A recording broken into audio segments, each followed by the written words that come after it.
दोस्तों, एक कलेक्टर साहिबा अपनी सरकारी लाल बत्ती वाली गाड़ी में बैठकर एक 5 स्टार होटल पहुंचती है। वहां पहुंचने के बाद होटल के अंदर जितना भी स्टाफ था और जितने भी कस्टमर वहां खाना खा रहे थे, वह सभी लोग कलेक्टर साहिबा की तरफ देखने लगते हैं। इतनी देर में ही कलेक्टर साहिबा होटल के अंदर आ जाती है और अंदर जाने के बाद वह सभी वेटर जो वहां पर खड़े हुए थे, उनमें से एक वेटर के मैडम पैर छूने लगती है। अब इस नजारे को देखने के बाद वहां जितने भी लोग थे, वो सभी हैरान रह जाते हैं और सोच में पड़ जाते हैं कि यह इतनी बड़ी कलेक्टर साहिबा है और इस एक मामूली से बेटर के पैर छू रही है। दोस्तों, कौन थी वह कलेक्टर साहिबा और क्या रिश्ता था उनका इस बेटर से, आइए जानते हैं पूरी कहानी की सच्चाई इस वीडियो में। लेकिन वीडियो में आगे बढ़ने से पहले आप सभी से निवेदन है कि आप वीडियो को एक लाइक कर दीजिए और हमारे यूट्यूब चैनल को सब्सक्राइब कर लीजिए। दोस्तों, उत्तर प्रदेश के जिले में एक परिवार रहता था, जिस परिवार के अंदर पति पत्नी है और उनकी एक बेटी है। जो पति होता है उसका नाम अनमोल होता है। अनमोल मेहनत मजदूरी किया करता है और मेहनत मजदूरी करके पैसा कमाया करता है। इसी पैसे से अपने परिवार का पालन पोषण कर रहा था। उनकी बच्ची जब 4 साल की होती है तो अचानक से उसकी पत्नी की किसी बीमारी के कारण से मौत हो जाती है और पत्नी की मौत होने के बाद अब घर में केवल 2 सदस्य रह गए थे, बाप और बेटी। तो जो अनमोल होता है, उसकी फैमिली वाले उसे समझाते हुए कहते हैं कि कोई बात नहीं बेटा, तुम दूसरी शादी कर लो, अभी तो तुम जवान हो। लेकिन जब अनमोल अपनी 4 साल की बेटी की तरफ देखता है, उसके फ्यूचर के बारे में सोचता है, तो उन लोगों से साफ साफ मना कर देता है। वह कहता है कि मैं कभी दूसरी शादी नहीं करूंगा। अगर मैंने दूसरी शादी कर ली तो मेरी दूसरी पत्नी आएगी, वह पता नहीं कैसी होगी, मेरी बेटी के साथ कैसा व्यवहार करेगी। और ऐसा होता हुआ अनमोल ने कई बार देखा और सुना भी था। इसके बाद अनमोल ही अपनी बेटी का पालन पोषण करने का फैसला कर लेता है और इसी तरह से मेहनत मजदूरी करके उसे पाल पोस कर बड़ा करने लगता है। दोस्तों, उस बच्ची का नाम उन्होंने राधिका रखा था और राधिका अब स्कूल जाने लगी थी। अनमोल मेहनत मजदूरी किया करता और अपनी बेटी का अच्छे से ख्याल रख रहा था और उसकी पढ़ाई लिखाई में उसे आगे बढ़ा रहा था। धीरे धीरे समय बीतता गया और समय बीतने के साथ साथ राधिका भी अब 10वीं क्लास में आ गई थी। और जैसे ही वह 10वीं क्लास में आती है, तो एक दिन अनमोल उससे कहता है कि बेटी, अगर तुम 10वीं कक्षा में अच्छे नंबर ले आओ, तुम्हें तुम्हारी किसी भी एक इच्छा को पूरा कर दूंगा। दोस्तों, गरीब लोग थे। अब इस बात को सुनने के बाद राधिका बहुत खुश हो जाती है और कहती है कि क्या सच में पापा आप मेरी इच्छा पूरा करोगे? तो अनमोल कहता है कि हाँ, मेरी बेटी, जो तुम चाहोगी मैं वह कर दूंगा। उसके बाद उसकी बेटी कहती है कि पापा, अगर मैं 10वीं क्लास में अच्छे नंबरों से पास हो जाती हूं तो आप मुझे किसी 5 स्टार होटल में डोसा खिलाकर लाओगे। मेरी सिर्फ यही एक इच्छा है और मैं 5 स्टार होटल के अंदर बैठकर डोसा खाना चाहती हूं। इसके बाद अनमोल अपनी बेटी से वादा करता है और इधर जो राधिका होती है, वह भी दिन रात मन लगाकर अपनी पढ़ाई करती है। कड़ी मेहनत और तैयारी के साथ अपने बोर्ड के एग्जाम देती है। तो दोस्तों, जो राधिका होती है, वह 10वीं क्लास में बहुत अच्छे नंबरों से पास हो जाती है। राधिका ने न केवल अच्छे नंबर प्राप्त किए थे, बल्कि पूरे जिले को टॉप कर दिया था। अब यह बात जैसे ही अनमोल को पता चलती है कि उसकी बेटी ने पूरे जिले को टॉप कर दिया है, तो उसकी खुशी का कोई ठिकाना नहीं रहता। वह कहता है कि बेटी, अब मैं तुम्हारी इच्छा को पूरा करना चाहता हूं। उसके पिता ने काफी दिनों से कुछ पैसे जोड़कर रखे थे अपनी बेटी को 5 स्टार होटल में डोसा खिलाने के लिए। अगर वह ज्यादा नंबर ना भी ला पाती, तो तब भी वह उसे डोसा खिलाकर लेकर जाने वाला था, लेकिन अब 2 गुना खुशी के साथ जा रहा था। इसके बाद अनमोल तैयार होता है और अपनी बेटी से भी तैयार होने के लिए कहता है। फिर अपनी बेटी को लेकर वहां के सबसे बड़े 5 स्टार होटल में पहुंच जाता है। अनमोल के पास साधारण से कपड़े थे, बहुत पुराने कपड़े थे जो उसने पहनकर रखे थे, और उन्हीं कपड़ों को पहनकर वह 5 स्टार होटल के अंदर एक टेबल पर जाकर बैठ जाता है। अब वहां पर जो लोग खाना खा रहे थे, वो उनकी तरफ अजीब तरह से देखने लगते हैं और कुछ कुछ बड़बड़ाने लगते हैं। तभी उनके पास एक वेटर आता है जिसका नाम रमेश होता है। वेटर उनसे पूछने लगता है कि हाँ जी सर, बताइए आपको क्या खाना है। उसके बाद अनमोल कहता है कि मेरी बेटी के लिए एक डोसा ले आओ। तो रमेश उनसे पूछता है कि सर, आपके लिए क्या लेकर आऊं। लेकिन अनमोल कहता है कि मुझे कुछ नहीं खाना है, मैं केवल अपनी बेटी को डोसा खिलाने के लिए यहां पर आया हूं, क्योंकि इसने अपनी इच्छा के तौर पर मुझसे बताया था कि अगर मैं 10वीं क्लास को टॉप कर देती हूं तो फिर आप मुझे 5 स्टार होटल में डोसा खिला देना। तो मेरे पास सिर्फ उतने ही पैसे हैं कि मैं अपनी बेटी को डोसा खिलाऊं, उससे ज्यादा मेरे पास पैसे नहीं हैं। आप सिर्फ मेरी बेटी के लिए डोसा ले आइए, यह खाएगी तो मुझे भी बहुत अच्छा लगेगा। अब इन बातों को रमेश सुनता है तो एकदम से यह बातें उसके दिल पर लग जाती हैं। वह वहां से चला आता है और होटल के मालिक के पास पहुंचता है। उनसे कहता है कि मालिक, सामने जो टेबल पर वह गरीब आदमी अपनी बेटी के साथ बैठा हुआ है, उसकी बेटी ने 10वीं क्लास में जिले को टॉप किया है और इसी खुशी में वह अपनी बेटी को यहां पर डोसा खिलाने के लिए आया है। लेकिन मैं चाहता हूं कि वह आदमी भी अपनी बेटी के साथ बैठकर खाना खाए, तो मैं इनके लिए कुछ करना चाहता हूं, उनको अपनी तरफ से खाना खिलाना चाहता हूं। लेकिन मेरे पास अभी तो पैसे नहीं हैं, मगर जो मेरी सैलरी आएगी आप उसमें से इनके पैसों को काट लेना। अब इस बात को सुनकर होटल का मालिक रमेश से कहने लगता है कि अरे भाई, सारी भलाई आप ही लूटोगे, जरा हमें भी तो मौका तो दो। ये बात सुनकर रमेश थोड़ा आश्चर्य में पड़ जाता है, लेकिन मालिक उससे कहने लगता है कि रमेश, ऐसा नहीं है। अगर इस बच्चे ने जिले को टॉप किया है तो यह हमारे लिए भी बड़े गौरव की बात है। यह हमारे जिले की, हमारे शहर की लड़की है, तो हम लोग आज इस खुशी के मौके को अच्छे से सेलिब्रेट करेंगे और यहां पर जितने भी लोग बैठे हुए हैं सभी को फ्री में खाना खिलाएंगे। ऐसा कहकर मालिक एक टेबल को अच्छी तरह से साफ करवाते हैं और एक वेटर को केक लेने के लिए बाहर भेज देते हैं। थोड़ी ही देर में केक आ जाता है और केक को उस टेबल पर रखकर अच्छे से डेकोरेट किया जाता है और जो होटल मालिक होता है अनमोल और उसकी बेटी राधिका के पास जाता है और उनको सम्मान के साथ वहां से उठाकर उस टेबल पर ले आता है जहां पर केक रखा हुआ था। उसके बाद होटल में अनाउंसमेंट किया जाता है कि यह हमारे शहर की लड़की है और इसने 10वीं क्लास में पूरे जिले को टॉप किया है। तो इसकी खुशी में आज यहां पर जितने भी लोग खाना खा रहे हैं उन सबके लिए खाना होटल मालिक की तरफ से फ्री है।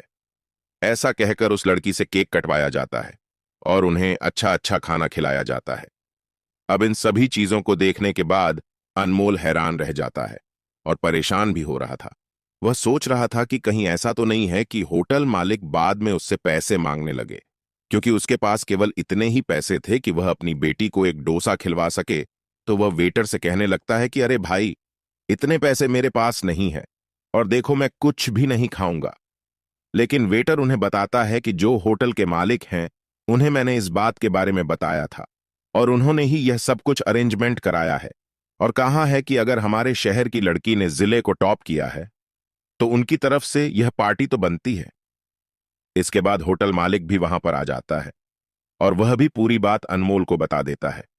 इस बात को सुनने के बाद अनमोल की आंखों में आंसू आ जाते हैं और वह होटल मालिक के सामने हाथों को जोड़कर फूट फूट कर रोने लगता है, क्योंकि दोस्तों अनमोल ने कभी भी नहीं सोचा था कि उसकी बेटी के लिए इतना कुछ किया जाएगा, वो भी एक 5 स्टार होटल के मालिक के जरिए। वह तो बहुत गरीब लोग थे, क्योंकि अक्सर सुना जाता है कि अमीर लोग जो होते हैं उनके अंदर दया भावना होती ही नहीं है, और यही बात अनमोल तब से सोच रहा था, लेकिन आज उसकी यह भावना बिल्कुल गलत साबित हो गई थी।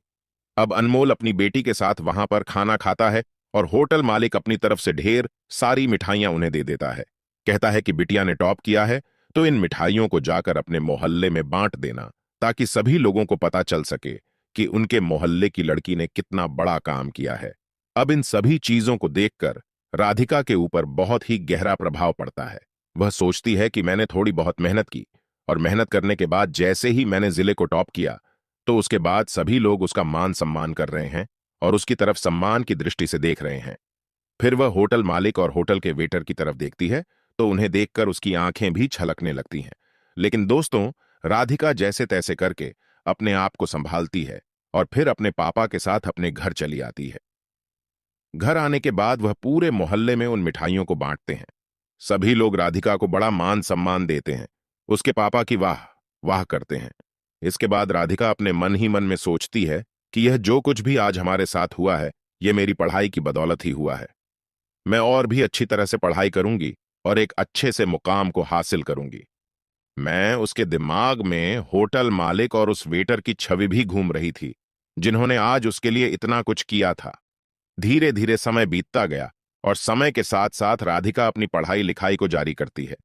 उसने और भी ज्यादा मन लगाकर पढ़ाई की। राधिका पढ़ने लिखने में काफी ज्यादा होशियार थी, तो इसी कारण से उसकी मेहनत भी रंग ले आती है और एक दिन वह जिला कलेक्टर बन जाती है।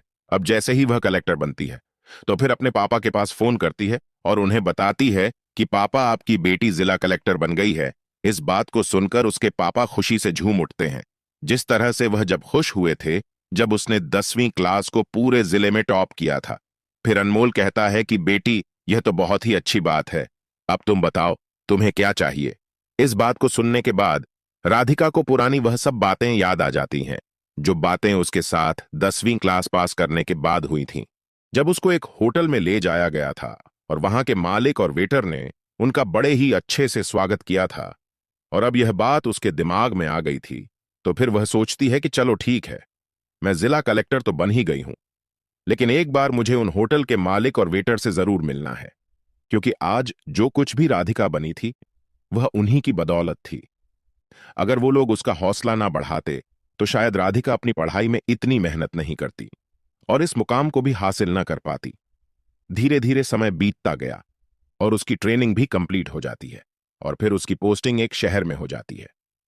पोस्टिंग होने के बाद राधिका अपनी सरकारी गाड़ी को लेती है और सीधा उसी 5 स्टार होटल पर पहुंच जाती है। इसके बाद राधिका जैसे ही अपनी सरकारी गाड़ी से अपने गार्ड के साथ वहां पर पहुंचती है, तो वहां जाने के बाद जो होटल के अंदर लोग खाना खा रहे थे और वहां पर जितना भी स्टाफ था, वह सभी लोग आश्चर्य भरी निगाहों से उसकी तरफ देख रहे थे। तभी राधिका होटल के अंदर जाने लगती है और वहां के वेटर को देखने लगती है। देखते ही देखते रमेश नाम का वह वेटर दिखाई दे जाता है। फिर राधिका जाकर उनके पैर छूने लगती है। अब इस नजारे को देखकर रमेश भी हैरान हो जाता है। वह उसे ऊपर उठाता है और कहने लगता है कि मैडम, आप इस तरह से मेरे पैर क्यों छू रही हो? इसके बाद राधिका हंसने लगती है। यह देखकर सभी लोग हैरान रह जाते हैं कि इतनी बड़ी अधिकारी और एक वेटर के पैर क्यों छू रही है। अब राधिका रमेश से कहती है कि शायद आप मुझे भूल गए हैं, लेकिन मैं आपको चाह कर भी नहीं भूल पाई। रमेश थोड़ा सोच विचार करता है और कहता है कि मैडम, मेरी समझ में नहीं आ रहा, आप किस तरह की बातें कर रही हो। तो राधिका बताती है कि आज से कई साल पहले मैं इस होटल में अपने पापा के साथ डोसा खाने के लिए आई थी और उस टाइम आप ही हमारी टेबल पर आए थे, लेकिन आपने जाकर मालिक को बताया और मालिक ने अच्छी तरह से हमारा स्वागत किया। आज जो कुछ भी मैं एक कलेक्टर बनी हूं वह आपकी ही बदौलत है। शायद अगर आप मेरा हौसला ना बढ़ाते तो मैं अपनी पढ़ाई को एक सीमित दायरे में ही करती।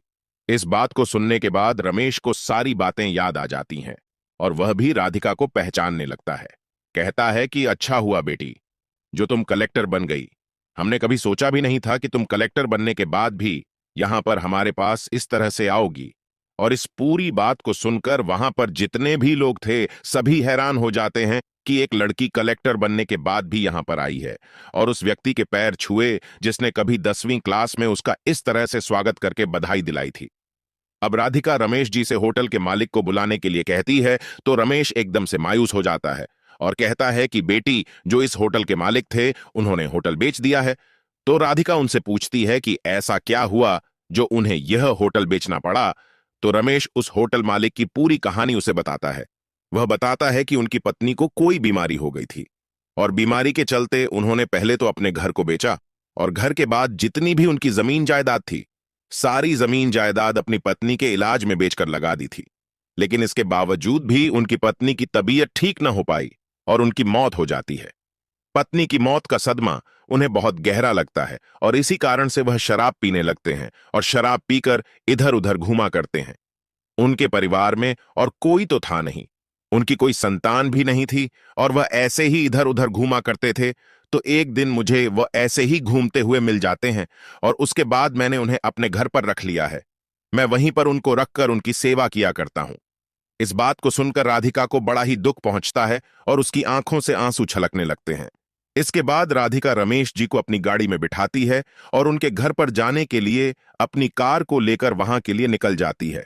वहां जाने के बाद वह जैसे ही होटल मालिक को देखती है, तो होटल मालिक को देखकर फूट फूट कर रोने लगती है और जाकर उनके पैरों को छूने लगती है। अब होटल मालिक को कुछ भी समझ में नहीं आता, लेकिन तभी रमेश बताता है कि मालिक की यह वही लड़की है जिनके लिए पार्टी का सेलिब्रेशन आपने होटल में कराया था और सभी लोगों को फ्री में पार्टी दी थी। अब इस बात को सुनकर होटल मालिक की आंखों से आंसू बहने लगते हैं। अब वह काफी बुजुर्ग हो गए थे।